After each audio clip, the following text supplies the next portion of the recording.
Amid the royal family's battle with cancer, Catherine, the Princess of Wales, emotionally moved to tears as King Charles made a decision that touched the depths of her heart.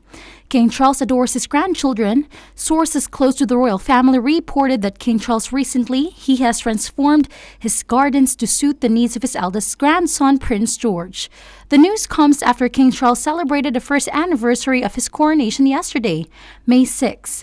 The 75-year-old monarch made a triumphant return to public life earlier this month despite still undergoing treatment for an unspecified form of this disease.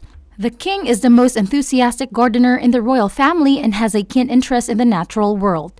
Through this transformation, King Charles is hoping to pass on his love of gardening and appreciation for the natural world to his grandson, Prince George. Amidst the turmoil, King Charles chose to channel his empathy into action, offering a gesture of solace and joy amidst the shadows of adversity. By transforming his gardens, he created a haven of beauty and serenity, a space where Prince George and his siblings could find respite and delight amidst the challenges they faced. Upon learning of King Charles' unexpected decision, Catherine was overwhelmed and grateful by tears. It was a moment where the weight of familial love and support intertwined with the gravity of the royal responsibilities they bore.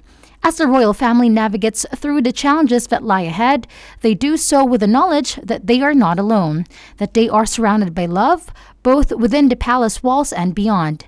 Last year, Charles took part in the Queen's Green Canopy initiative for the Jubilee by planting some trees himself at the Balmoral Cricket Pavilion. He has also revealed how he planted trees with Prince George at Highgrove when he was younger, hoping that he will still be interested in them as she grows up. The most important thing is I got George planting a tree or two here. So we planted it together and shoveled in the earth, the king shared in an interview. That's the way I think when you are very small. And then, each time they come, you say, "Do you see how much the tree has grown?" Or whatever you hope that they take an interest, King Charles added. King Charles has also transformed an empty field into a beautiful woodland in commemoration of his grandchild's first birth. The area of greenery is situated on the Burke Hall estate in Balmoral, Aberdeenshire. Previously, he told the BBC, "This was a rather empty field that the farm didn't need anymore. The great thing was I managed to plant it the same year that my grandson was born, the eldest, George. So I thought I'd call it Prince George Wood. I just hope he appreciates it one day."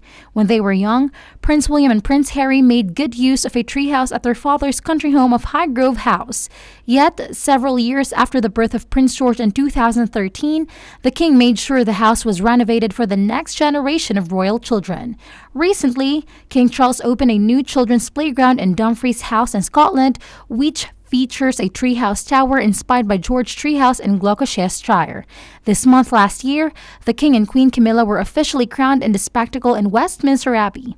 To celebrate the joyous occasion 12 months on, the royal family's official social media accounts have shared the montage, which relieves the memorable day as well as the coronation concert on the Big Help Out. It was shared with a caption, "Today marks the first anniversary of the King and Queen's coronation in Westminster Abbey."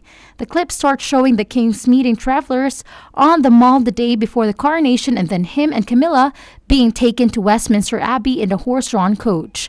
Clips from inside the Abbey are shown, including the momentous moments both the King and the Queen were crowned. It then shows them making their way back to Buckingham Palace in the Gold State coach and making an appearance on the palace balcony with the red arrows flying overhead before being saluted by members of the armed forces.